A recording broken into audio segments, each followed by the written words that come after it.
Welcome back to class number 7.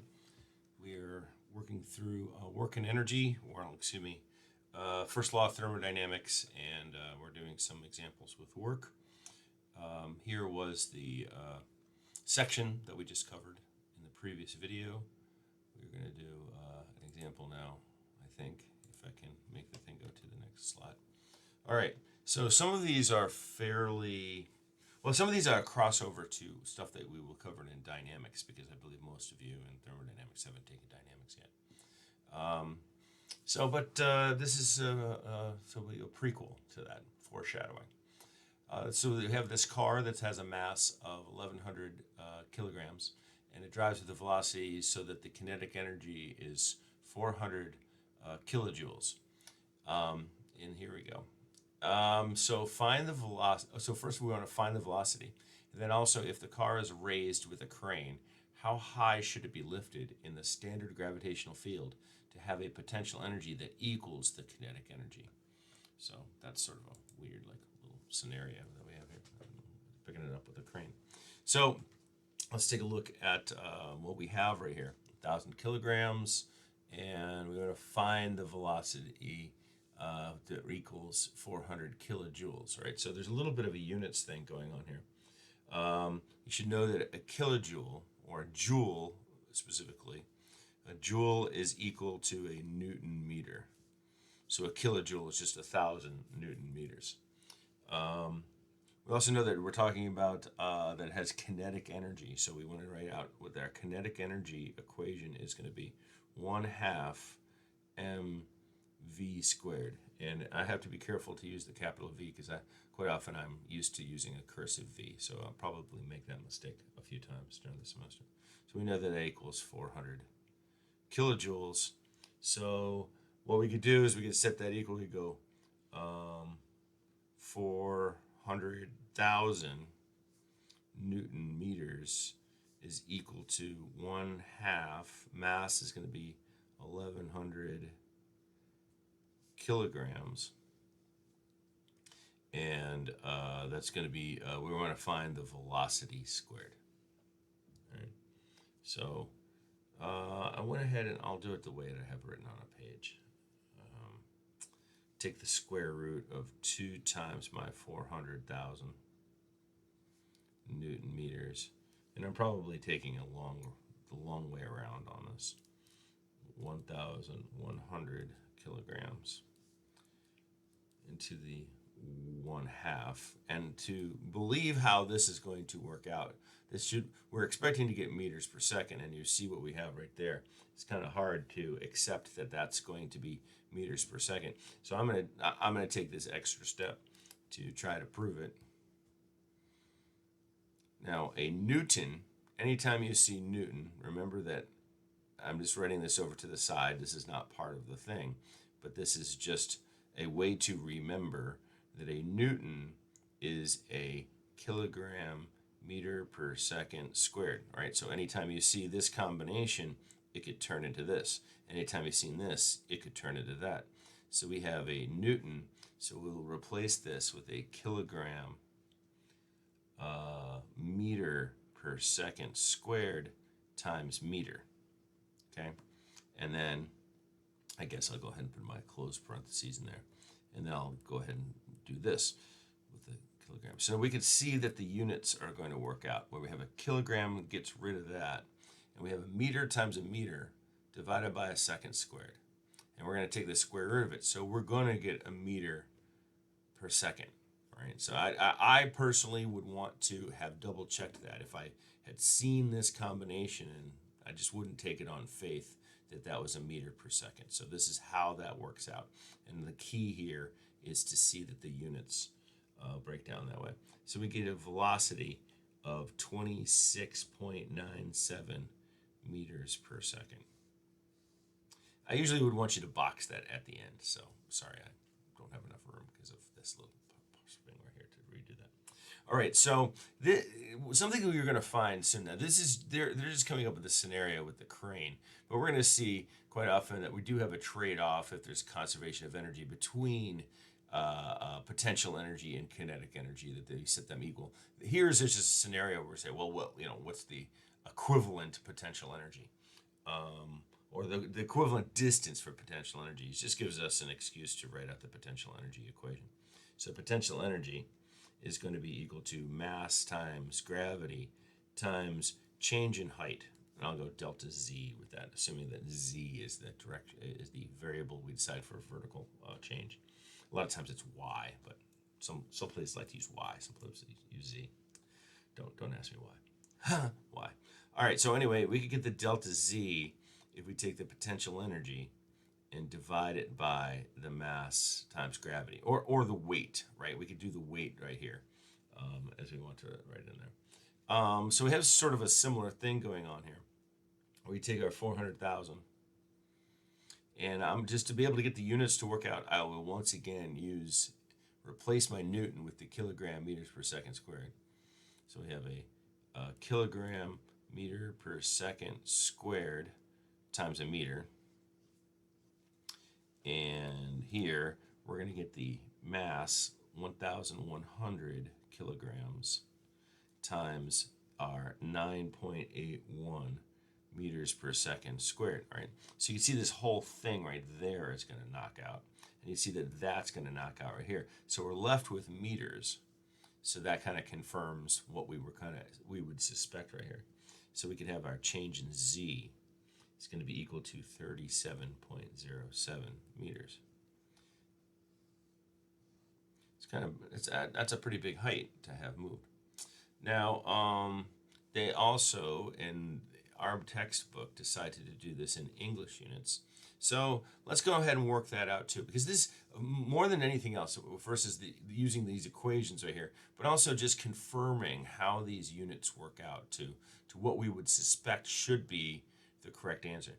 And I can't emphasize enough in engineering how important it is to keep track of that sort of thing, or maybe it also helps to understand the equation a little bit better, or at least to rationalize it, to organize your brain as you go ahead and play with the units and make sure they work out to what you expect. It's an important battle all the time to work with units. Something we're going to need for this, all right, so to introduce here the BTU, or the British thermal unit, and I bet the British people British engineers don't really embrace the BTU, so they would like us to stop using their name probably in this archaic unit. But anyway, it's a British thermal unit is a method to discuss especially heat energy, right? So there's a special conversion factor that's needed for this called the mechanical equivalent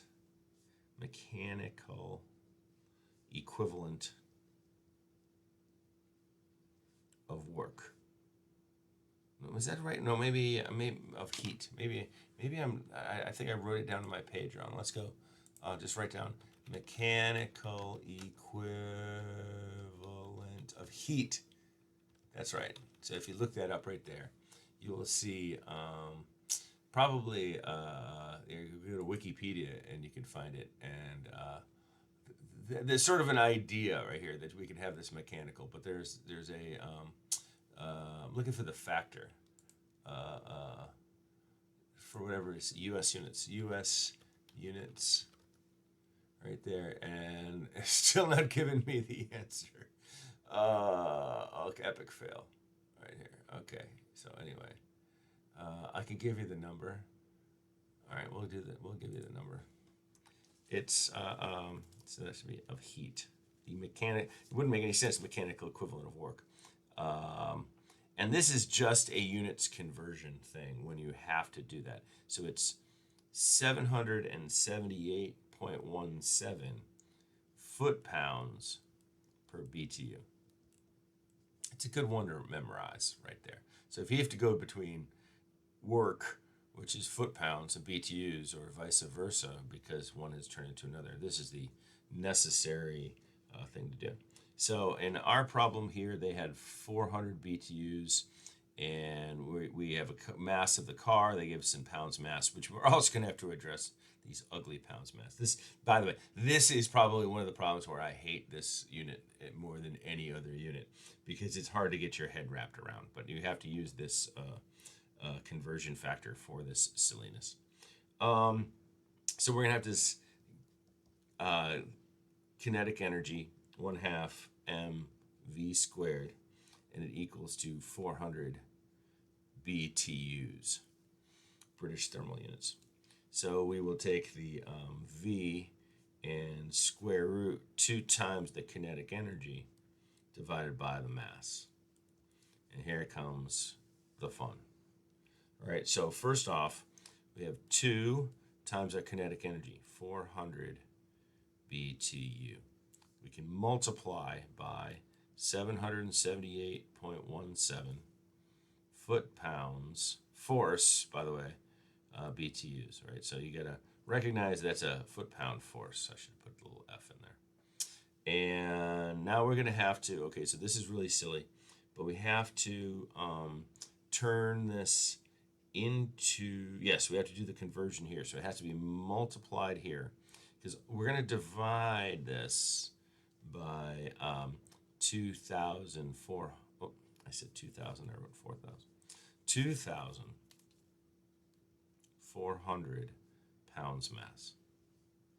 The only way this is going to work out is we need to make a transition between this pounds mass and this pounds force, because we want to get rid of that.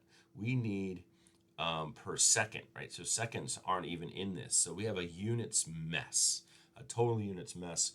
Well, that's because of this unit right here, and also because of this being converting it into a foot-pound force. So what we have to do is multiply by 32.2. Now, this is not gravity. Not gravity. I know, it's crazy. Not gravity. It is not 32.2 feet per second squared. It is actually pound mass feet divided by pound force second squared. I probably told you in one of the first classes that we had this silliness of the pounds mass. It's just ridiculous. But anyway, if you start working through the thing, first off, we get rid of the BTUs. We get rid of, I'm going to go for the pounds force. We get rid of the pounds mass, and we're left with feet times feet. So feet squared divided by second squared, and we're taking the square root of it. So it all works out. But you had to know to use this 32.2 and get the units to work the thing out. Don't blame me. It's not my fault. So we get 91.39. But if you're going to use US units, you might as well convert it to miles per hour, because that's how we all think, right? I don't know what the hell miles per hour. What's going on here? Miles per hour. 32 point. Oh, I see what it was. Oh, wow. My brain got mixed up. 62.31 miles per hour. Great. And then we're going to do that same thing. They decided to lift up the car to find out what the how high you have to lift up the car. So here's like the answer right in there for the part A. In part B, we're going to say that KE equals PE, which equals mass times gravity times Z, or delta Z. I like to put a delta because it changed.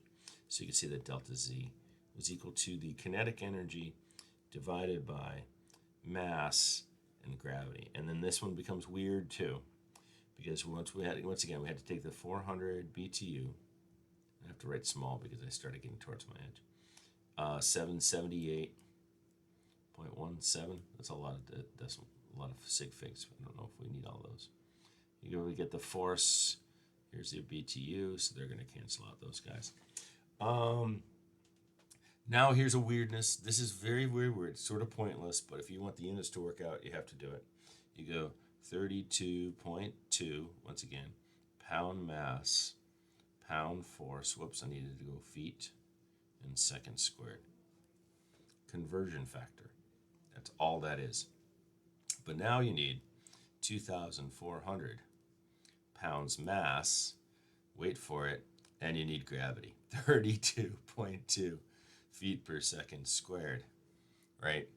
That's ridiculous. But if you want the things to work out, right, you have to do this, all right? That this is not pounds force, this is pounds mass. So just work through there. Get the BTUs cancel out. Pounds force will cancel out from there. Pounds mass will cancel out from there. You get the second squared will cancel out of that. One of these forces cancels out, and you're left with, not forces, one of these feet will cancel out, and you just have left with feet. And you're going to say, well, that's just stupid, and I'm not going to do it. Well, I got to tell you what, well, then you get the wrong answer every now and then, because when you use these units, you gotta have to have that mindset. You're going to go, I'm smarter than that. I don't have to do this. And you're going to find out you're going to be wrong. Just going to tell you. So working out the units is the way to go. Don't go, well, that's stupid. It's pointless. It does seem pointless, but if you want the units to work out, there's no other way to get this thing out here. You can say that a pound's mass equals a pound's force, but it's not true.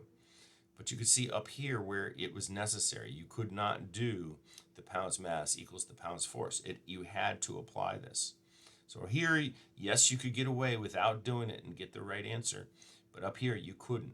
So this is a definite example of where this crazy units conversion thing is necessary. And it's you want to be an engineer, join the club. You got to use US units every now and then, and that's just the way it is. That's why slugs are so much better than pounds mass. Talk to you in the next video.